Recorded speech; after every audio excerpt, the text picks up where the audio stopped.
ताज्या घडामोडी आणि नवीन बातम्या पाहण्यासाठी आमचं मी साक्षीदार हे चॅनल सबस्क्राईब करा।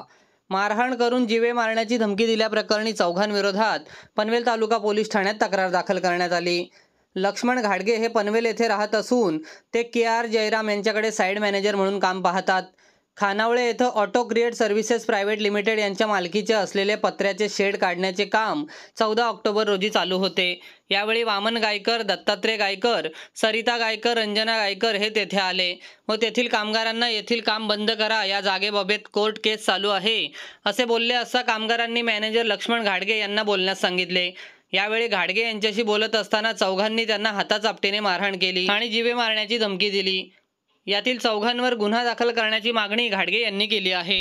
नमस्कार। इन्फिनिटी चे जे मालक आहेत, जे पार्टनर आहेत, त्यांचा व्यवहार मी ऑटोक्रेट सर्व्हिसेसच्या ज्या अरोरा मॅडम आहेत, ह्या जमिनीचा व्यवहार मी करून दिला यांच्याशी।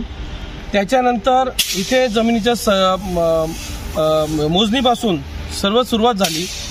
ही जे कुटुंब आहे, गायकर कुटुंब, जे वामन गायकर, त्याच्यानंतर दत्ता गायकर आणि त्याचा भाऊ नामदेव गायकर, हे असे 3 भाऊ आणि त्यांच्या ज्या पत्नी आहेत तिघांच्या आणि त्यांच्या मुली, हे वारंवार करून इथे कामामध्ये हस्तक्षेप करणं, त्यांना अडथळा करणं, जाणून बुजून महिला आहेत त्या महिलांचा उपयोग कसा करून घ्यायचा आणि पुरुषाला कसं थांबवायचं हे त्यांनी नेहमी केलेलं आहे। इथे येऊन काम करत असताना कधी आम्ही बाउंड्री मारायला गेलो, कधी सर्वे करायला गेलो, सर्वे करून देणार नाही, कधी आम्ही बाउंड्रीचं काम करायला गेलो तर त्या महिला जारी खड्ड्यात येऊन बसतात। तशा व्हिडिओ आमच्याकडे आहेत।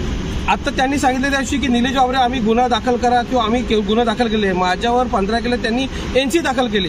पण 14 तारखेला हे जे घाडगे आहेत, त्या घाडगेंना मारायला हा जो माझ्या मागे जो शेड दिसतोय, तो शेड तोडायचं काम आम्हाला तिथे बिल्डिंगचं काम चालू करायचंय, म्हणून शेड तोडायचं काम त्या दिवशी चालू झालं 14 तारखेला। 14 तारखेला ह्या लोकांनी येऊन ह्या घाडगेंना मारहाण केली। आम्ही तिथे पोलीस स्टेशनला केलं असताना 14 तारखेला आमची NC त्यांच्यावरती झाले आणि त्या NCचा राग ठेवून मनामध्ये त्यांनी 15 तारखेला खोटं आरोप आमच्यावर करून महिलांना मारायला महिला आणल्या म्हणून खोटं आरोप करून त्या पोलीस स्टेशनला गेल्या आणि 15 तारखेला आमच्यावर NC केले।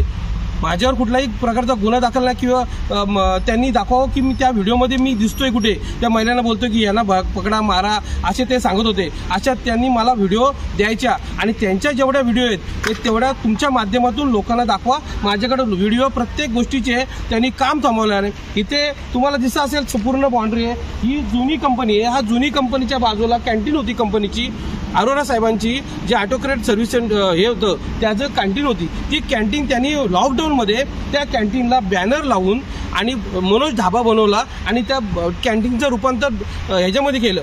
तुम्हाला 2 गेट दिसत असतील, एक समोर गेट आहे, इन गेट आहे आणि या साईडला आउट गेट आहे। त्या ह्याचं बघा आउट गेट आहे, हे दोन गेट आहेत। त्या गेटच्या बाहेर तुम्ही गेलात ना तर त्या गेटच्या बाहेर तुम्हाला त्यांनी झाडं लावली, त्यांनी बसायला लोकांची व्यवस्था केली। असे व्यवस्था त्यांनी ह्या बनवल्यात स्वतःच्या ह्याच्यानी, कुठलीही प्रकारची परमिशन नाही घेतली।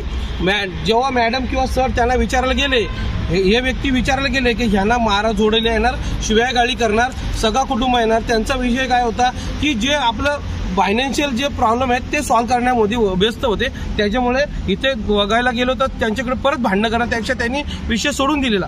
त्यांची जागा जी गायकरांची आहे ती 29 गुंठे आतमध्ये आहे, ती तुम्हाला मी थोड्या वेळात दाखवतो। त्यांनी कंपाऊंड करून आमच्याकडे 15 वर्षाचा त्यांचा ॲग्रीमेंट दिलाय, दुसऱ्याला दिलेली। ते सांगतात ना आम्ही आमची जागा ह्यांना दिली 15 वर्ष आणि 15 वर्ष ॲग्रीमेंट करून त्यांनी ॲग्रीमेंट हात जमा करायचा, दाखवायचा तुमच्या माध्यमातून लोकांना समोर ॲग्रीमेंट दाखवा की 15 वर्ष त्यांनी जागा ही दिलेली आहे। ऑटोक्रेट सर्व्हिस सेंटर अरोरा साहेबांना ही जागा रेंटनी दिली, त्यांची जागा स्वतःची। आणि असं कुठलं आपल्या महाराष्ट्रात तरी होत नाही की कुठलीच जमीन भाडेतत्त्वावर घेतली ती जमीन कोणाच्या नावावर करणं शक्य होत नाही।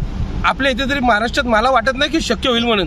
आणि ही असं आता तो म्हणतोय की मी तहसीलला केस चालू आहे, प्रांताला केस चालू आहे, कलेक्टरला चालू आहे। त्यांनी काय चालू आहे ना ते आणावं द्यावं। सूट फाईल करून यांनी सूट फाईल केले, पण त्या सूट फाईलला पण याचा वकील उभे राहत नाही।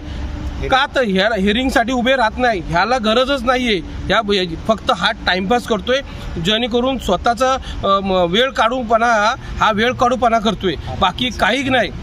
आणि दुसऱ्याला टेन्शनमध्ये देतोय. ज्या व्यक्तीने ही जागा विकत घेतली त्या व्यक्तीला आज लोनचं कर्जाचा बोजा आहे त्याच्यावरती. त्याची मनस्थिती काय असेल?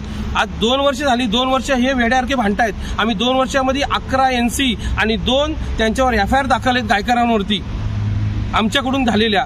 त्याचं अजून त्यांना काही गांभीर्य नाही. त्यांना फक्त महिला पाठवायचं काम बंद करायचं हे त्यांचं धोरण आहे.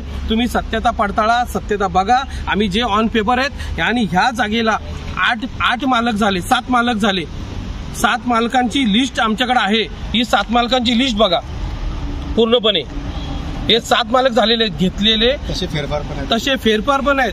7बारा आहे आमच्याकडे या जागेचा, 7बारा आहे. हा नकाशा जो आहे ना तो त्यांनी 1998ला केला. 1998ला ऑटोक्रेट कंपनी किंवा इन्फिनिटी कंपनी ह्या दोन्ही कंपन्या नव्हत्या.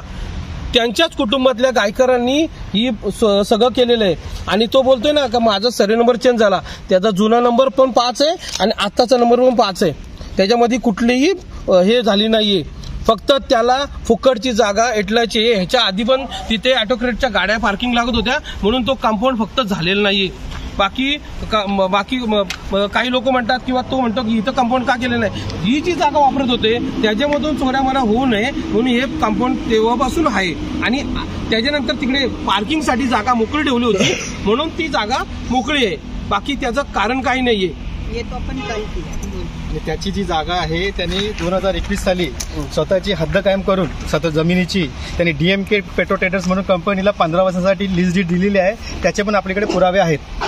आणि तुम्ही विचारू पण शकता तिथे जाऊन की बाबा ही कंपनी कोणाच्या अंडरमध्ये कोणाची आहे तेच सांगतील. ते त्यांच्या 4 का 5 जण भाऊबंद मिळून ती कंपनी भाड्याने त्यांनी पूर्ण जो त्यांचा क्षेत्र आहे तो भाड्याने दिलेला आहे. आणि आता पण त्याचा जो ताबा आहे त्या पेट्रो ट्रेडर्स कंपनीच्या ताब्यात आहे पूर्णपणे.